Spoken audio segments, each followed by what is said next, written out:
Before starting the story, please like and subscribe the channel. I am just an old lad that is trying hard to get by. Okay, let's dive into the story.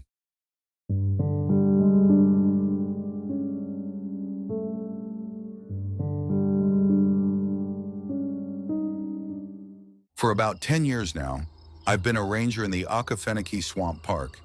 It's the largest blackwater swamp in the entire United States and takes up a good chunk of southeast Georgia. The place is massive, home to all kinds of wildlife from foxes to alligators to the occasional bear. Over the years, I've found that it's not only wildlife that inhabits these swamps though. There's something else out here, not human of course, but the swamp hides its fair share of secrets from the world beyond its waters. One of my earliest memories was during my first year as a junior ranger. I was young, maybe 25 or so when I got the job, and they were drip-feeding me new duties as the days went by. Eventually, I got to the point where I could do patrols myself if there was anything that needed to be checked on, and they finally gave me the keys to the fan boats we would use to get into the deeper parts. That's what gave me my first scare. It was getting dark out and some folks came into the station, telling us they had been out hiking and lost one of their buddies. Not too uncommon, considering if you take a wrong turn, there's nothing but water and dense trees to find your way back. And unless you've got a keen eye, you're not going to notice the difference. Now the sun was going down, and they say they hadn't seen him in a few hours, despite calling out for him the entire way back. So it fell on me to go out there and search while Lena, my partner on duty, was the one to take the report. I grabbed the big-ass flashlight we use for night searches, the boat keys, and headed out the door to see what I could find. They said they had come from the western part of the swamp, a more densely wooded region prone to a lot of flooding. Not a great thing right now as the clouds were coming out for a thunderstorm yet again. Moonlight was in and out, sliding behind clouds and plunging me into darkness every few minutes before re-emerging again for brief illumination whenever it felt like it. The trees above were casting eerie shadows, and every movement from around me made me jump as the night grew darker. Mosquitoes were the worst damn thing out here. Plenty of the bastards were swarming me, almost blocking the floodlight as they swirled around in the beam. It was hard enough seeing anything tyro the shadows of the trees out here, but seeing millions of tiny bugs make shadows the size of dogs in the distance? That does some weird shit to your brain. The heat didn't help much either, making my clothes stick to my sweaty skin. I was out there maybe 2 hours, moon high overhead and sun long gone now, when the first shower finally came. Rain started falling slow at first, just a drop here and there, as thunder gave ominous rumbles in the background. An occasional flash of lightning would overtake my surroundings, completely overpowering the beam of my flashlight and making the entire swamp around visible. That was when I first started to notice them. It looked like people at first, hiding behind trees, obscured in shadows and branches to keep from being seen. Some were taller than others, some a bright, sun-bleached white, while others appeared covered in mold and dirt. The first one I barely caught in the light as it ducked back behind a tree, long white fingers on one hand being the only thing I saw before they slipped back into the darkness behind it. I saw another one 10 minutes later, though this one was much more clear. It was in the middle of the trees, partially submerged in some of the water and muck below. From the waist up, there was a mostly decayed body, stripped by the bugs and weather down to the bone already, ribs holding rotten ribbons of flesh on them. It disappeared as quickly as my light hit it, one rotting eye still staring at me from its skull as it submerged under the water, leaving me shaking in fear. Despite trying to get a message back to Lena, I didn't have any signal going through on my walkie. I was finally around the space where they said they had lost their friend, and I started yelling for him, despite how scared shitless I was. Everything I had seen up to that point I was able to just rationalize, I guess. It was my first time out in the swamp on my own, especially this late at night, and the weather wasn't helping my nerves. Ahead of me, the trees opened up in a clearing, nothing but a small pond unmarred by roots or trunks sticking through.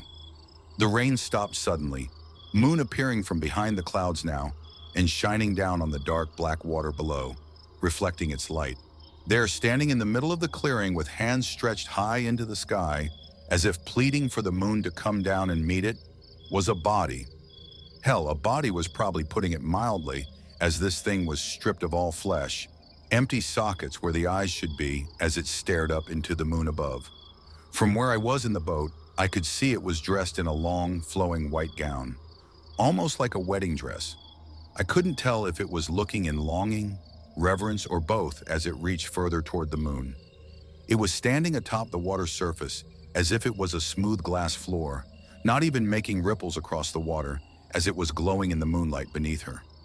As I was watching, more skeletons and decaying bodies emerged from the water, gliding upward to surround the skeletal bride as she continued reaching for the moon above. They grabbed her, dragging her back down below the surface of the water as the moon was once more hidden by clouds above. I tried shining my floodlight over to see if there was anything still there, but the clearing was completely empty, just shadows dancing off the water surface again. I turned tail and ran that night. We ended up finding the guy that was missing the next day, somehow wandered right over to one of the nearby highways, though it was a hell of a walk for him to get there. Lena didn't believe me when I told her about the skeletons and decaying bodies in the water, simply looking at me like I was absolutely insane. A year or so later, we were the unlucky site of a murder, or at least it was initially called a murder. Some poor girl's body was found floating in one of the more touristy areas, totally drained of every damn drop of blood. All they were able to find was one puncture wound in between her neck and shoulder. That wasn't from any animal known to be in the park, so Georgia Bureau of Investigations came in to look around. I got paired up to lead a guy named Sully around the swamps, investigating to see if we could find any sign of where she was killed, or a possible weapon even. Good guy, we ended up getting to be friends in the couple of weeks we were going around the whole length of the OKEFENOKEE. One thing we agreed on, the amount of destruction being done to the environment out here needed to stop. There was a mining operation about to start nearby, extracting lithium through strip mines right outside of the damn swamp borders. That was just the latest issue too, because a few of the major train yards had been dumping chemicals for the last few decades that was just now coming to light. God knows it added to the cancer clusters that have been popping up in the youth around here, taking kids way too damn young. What we found one night though, almost a week after beginning our investigation, made us both see that the problems were only going to get worse. Another body had turned up a day earlier, causing a whole other fuss as GBI was still trying to get a handle on the situation. This was a big guy too. They matched him up with a trucker that had gone missing a couple of weeks ago, big rig found empty and abandoned on the side of the highway nearby. His body was pretty messed up, decay setting in, but he had a similar wound with the same telltale sign. His body was absolutely drained of blood. Sully and I spent the next day tracking deep into the swamp, trying to figure out where it could have come from based on the faint currents through the waters.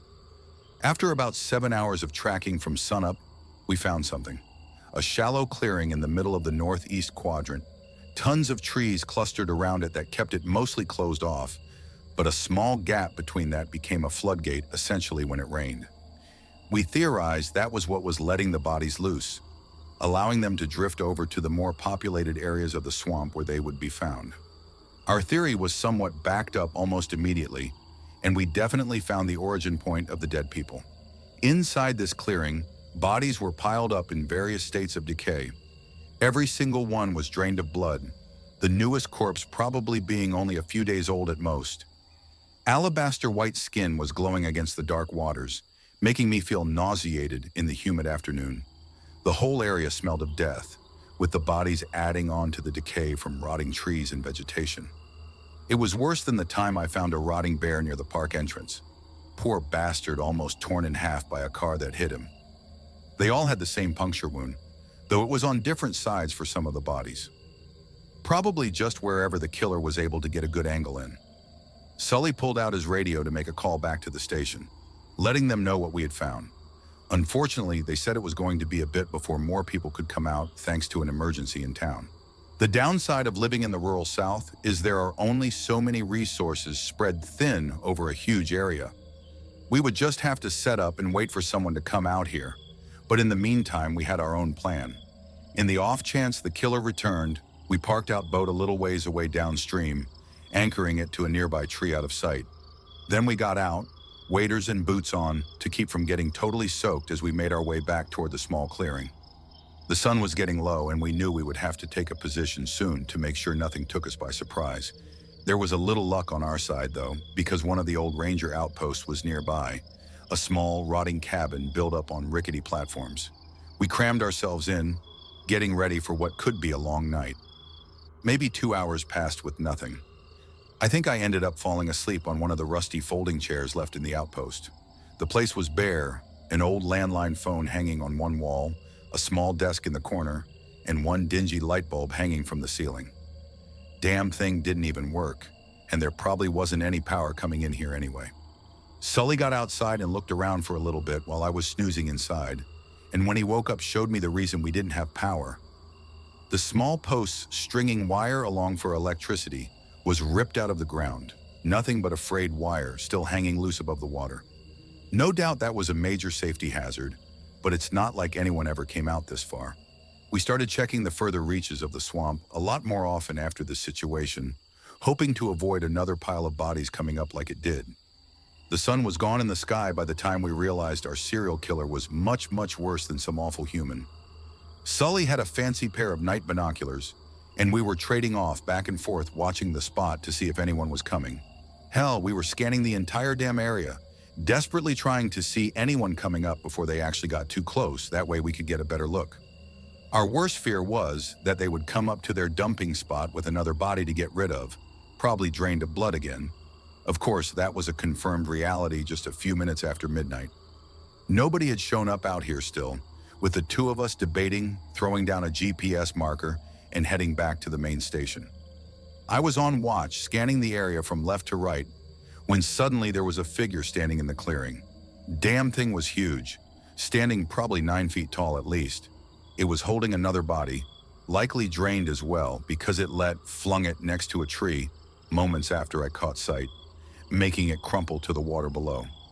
I grabbed Sully, pointing in the direction of the clearing and handing him the binoculars to get a look. His gasps were something I'll never forget because the thing turned right toward us there.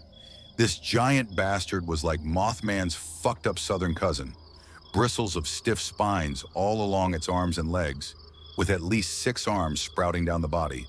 2 ended in sharp points, which we initially, though, was what it used to kill its victims. The others had human-like hands, though the fingers were deadly sharp at their tips. Then it looked to the body it had just thrown aside, something unfurling from its face. The huge red eyes were glowing in the moonlight, hexic patterns reflecting everything around it. As the mouth stretched, I realized it was a sharp, needle-like beak that it then punctured the fresh body with.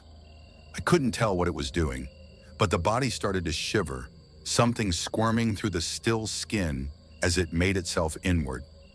That was all me and Sully needed to see, because we had no idea what the hell this thing was, other than an abomination against God.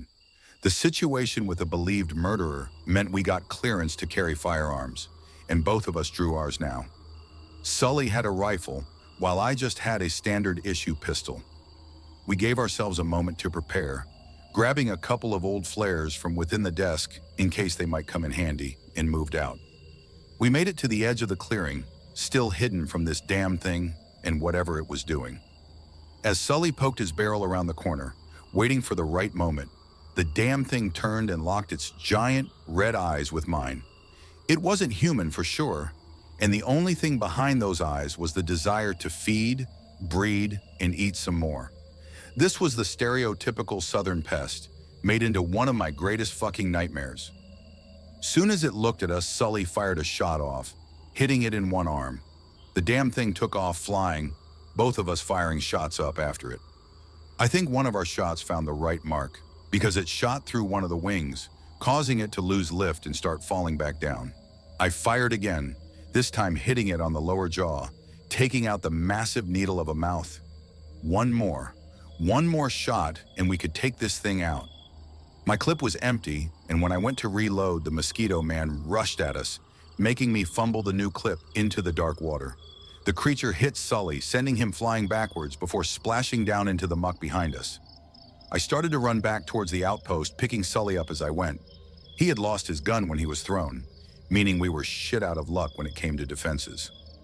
As we hauled ourselves up onto the outpost platform, I uncapped one of the flares, throwing it at the lumbering creature now wading towards us. It didn't handle the deeper water well, despite the great height advantage it had, and was struggling to pull its feet from the muck below. As we got inside, Sully slammed the door behind us, pulling the deadbolt which snapped from rust. It was only a moment before a loud thump shook the entire outpost, the creature landing on the platform outside. There was nothing we could do but press ourselves to the back wall, hoping that it might lose interest and leave. Now would have been an awesome time for some of the others to show up like they were supposed to hours ago, but no such luck there. One of the sharp arms busted through the thin wooden door, tearing a piece out as it was pulled back. The thing was coming in now, forcing itself through the small doorway while tearing the wooden panels out from the door and wall. There was little chance for us to get away, but we had to try at least. I opened up the shutter over the back window, exposing a dingy pane of glass, roughly half my size. I pulled my arm back, smashing it with my elbow to get out, and pulling Sully out with me as the creature got closer in the outpost. Uncapping the last flare, I threw it into the window behind me, letting the bright flame ignite the old, rotting wood inside. We clambered back, trying to make our way from behind the outpost back to our boat before the thing got out. The scream that damn thing let out is something I'll never forget, sounding like dozens of voices crying out at once as the flames licked at its skin. I saw the window burst outward, wall around it being blasted out with flames reaching closer to us. The creature fell out, body half on fire and sizzling as it fell from the platform and hit the water below. We had to get out, water splashing up through my waders at this point and chilling me in the humid air. I could see blue sparks coming a few feet away in the darkness, the live wire on a post that Sully had pointed out earlier. The idea was a risky one, but if it meant I could at least take the bastard out with me, I'd try it. It was gurgling up from the water now, clumsily sloshing its way toward us in the dark water. Nothing was going to stop the bastard, but I made my way as quickly as I could over to the post. My waders were made of rubber, so I hoped this half-baked scheme would work. As the thing got closer, I reached out, grabbing onto it and using its own offbeat momentum to swing it around to the other side of me. It landed right on target, face first into the live wire. I felt a brief shock as my hands let go of its body, noticing smoke rising from it as it convulsed atop the post. A couple of moments passed before the wire shorted out, creature going limp against tape post as it died. The outpost was still going up in flames around us as we both lifted the body, bringing it toward the massive pyre. It became that thing's funeral when we threw it on top, letting it burn away before it had any chance to pull some shit and come back at us. There was no sound from it, just the crackling of flames as the outpost burned, smoke rising into the sky above. Screams started coming from the clearing, this time more high-pitched than the last, but all in a terrible discordance that sounded like the choir of hell. We covered our ears, looking back to the clearing as the moonlight illuminated 3 small bodies, each one maybe 3 or 4 feet tall. One of them took to the air, massive needle mouth extending under the glowing red eyes. This fucking thing was nesting its eggs in the dead bodies, reproducing. I went back to the boat, grabbing the flare gun and a can of gasoline, while Sully made his way to the small ones. They didn't put up much of a fight, thankfully, and he was able to crush them relatively easy underfoot. We started moving everybody we found, piling them in the driest place we could before dousing them in gasoline. When they were soaked, we went back to the boat, carefully aiming the flare gun at the pile through the clearing before pulling the trigger. Everybody in that pile went up that night. I still don't know who all of them were, and it's likely their poor families may never get closure. But after seeing what that thing had nested in them, I think we did them a service burning the bodies. Sully and I both gave the same report, though GBI didn't seem to believe it. Every time we've talked about it since we've wondered it was just some freak of nature cryptid or a mutant abomination made by the pollution taking hold. My bet is on the pollution, chemicals probably getting into the mosquito spawn and making, well, these bastards. We've made it a point when any bodies come up in the swamp now to watch them for a few days, making sure they don't reproduce into more of the damn things. Despite how terrifying it could be out here, There were times when the supernatural stuff could be oddly beautiful. There's a pretty common phenomenon that I still don't really know if it's real or something more beyond outworld, but I've seen it enough to know that it's not entirely normal. Swamp lights, small floating torches in the dark that move of their own accord through the air. Some say they're called ball lightning, others believe that it's some combination of gas and heat in the air. Those of us in the ranger station have realized it's something a little more than that.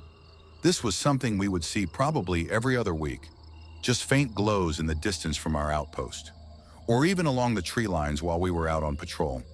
There was no telling where they would turn up, but we knew if they were out there, we had some searching to do. Every time a swamp light popped up floating above the water, it was like a beacon guiding us to something. That something was, unfortunately, usually a body of someone who got lost or just wandered into the wrong area. They're not even terrifying, but more just sad. Every time we would see one, it was a sign to get out the nets and drag the water. Granted, that wasn't always the case, and we think some were just stray spirits left to wander, unable to move on even after their bodies were taken for burial. I think they got lonely sometimes too, just floating out there in search of someone, something, to actually acknowledge that they were once there. One night when I was out on the main station platform, I looked off into the trees to see what almost looked like Christmas lights blinking in and out, but way larger than any of the fireflies that were out here. That sent a bad feeling down my spine, hoping that I wasn't about to stumble upon a mass grave or anything. The lights were just there though, zipping over the water and, if I'm right, chasing each other in play. We dredged the area the next day, but no bodies came up. All I can assume is that they were just lost souls who finally met up with each other, finally enjoying a little company after so long searching in the dark. My last encounter was 2 years ago. Since then, I've mostly retired to life as a desk jockey, taking my leave of having to wander the muck out there. It was bright out, midday, and I was out doing some land survey work to make sure local wildlife wasn't being overtaken by some invasive flora we'd had popping up. I was near one of the nicer outposts, this one with some air conditioning and a couple of amenities for anyone that needed them, when I decided to take a break for lunch. Considering fall was coming, I decided to eat my lunch out on the platform and look out at everything. Nature out here was beautiful, with every shade of green imaginable playing off the sunlight high in the sky. Think I ended up sitting there for an hour after I finished eating, just taking in the peace of it all and watching alligators float lazily along in the water beyond. I was zoning out, looking at one of the nearby tree banks a couple dozen meters away, when it began walking through the background where I was staring. This thing was tall, hell, even taller than the mosquito creature at around 12 feet by my best estimation. It was built like a 10-ton brick shithouse too. Damn thing looked like it could lift a truck if it needed to. Dark brown fur was matted up and down its body, with small beady eyes staring out above an elongated snout. Ferocious teeth curled down out of its lip from top and bottom, saliva dripping from them, as it traversed the mud across the way. I could see sharp claws gripping trees as it hopped from bank to bank, leaving deep furrows in the bark as it went. I don't know if I made a sound or if it just smelled me, but it stopped dead in its tracks and turned, looking right at me. A howl like I've never heard before ripped through the air before it tore into the water, splashing toward me on the platform. I was up and inside so fast I shook the entire outpost when I slammed the door, and it shook the whole place again when it bashed up against it. I pulled the deadbolt and chain on the door, hoping to whatever god there was that it wouldn't break through. It kept beating at the door, terrible claws ripping at the other side trying to get in. I don't know what it wanted with me, or if I was just unlucky enough to be in the wrong place at the wrong time. The beating on the door stopped suddenly, heavy plodding footfalls walking around the outpost platform looking for another way in. I didn't have any time to waste, staying out here as long as I had taught me that sometimes it was best to defend myself first, no matter what danger it posed to the wildlife. I ran toward the gun locker, pulling out the pump shotgun inside and loading in 2 shells before cocking it. The monster threw itself against the opposite wall from me, desperately trying to break it down to get in. I could hear the ferocious growls constantly, like a rabid dog desperately trying to bite whoever would come near enough. It was about to pass in front of the window now, and I knew I only had one chance to get this right, or I may die out here. I raised the gun to my shoulder, taking aim square at the window and holding my breath, finger on the trigger. The creature suddenly ran from the side, slamming a massive claw against the window to break it open. As it began climbing through to get me, I fired off the first shot, catching it right in the left shoulder. I pumped the gun again, pulling it back up to my throbbing shoulder. The kickback on this thing was more than I was used to, and I was going to be sore for the next damn week afterwards. It still tried coming at me again, but I fired off the second shell, quickly ejecting it and pulling more out to reload. The shot peppered the thing right in the face, blowing off some of the skin around its skull. Despite all that, eye now staring at me, unable to close, and half of its mouth fixed in a wicked snarl, tears of flesh hanging from the side, it turned tail and ran off. Explaining the broken window and huge gashes on the door was surprisingly easy. We all had an understanding at this point that weird shit happens out there, and sometimes the place just needed some repairs when wildlife got uppity or bad weather happened. Most of the official expense reports mentioned bad weather, but on occasion we would have fun with them, making up random bullshit to send off to the state auditors. Not like they were going to come out here and check on it themselves. I haven't seen the damn son of a bitch since, thank God. I have heard some of the younger rangers tell tales of howling late at night and seeing a massive creature walking through the trees just beyond the shadows of what they could see. Shining a light on it only causes bright green eyes to reflect back when they see it, and that's usually all it takes for them to turn tail and run. I still work here, but like I said, I stick to the desk jobs now. The younger folk can go out and deal with all the craziness the OKEFENOKEE has to offer. I'll stay right here in the air conditioning.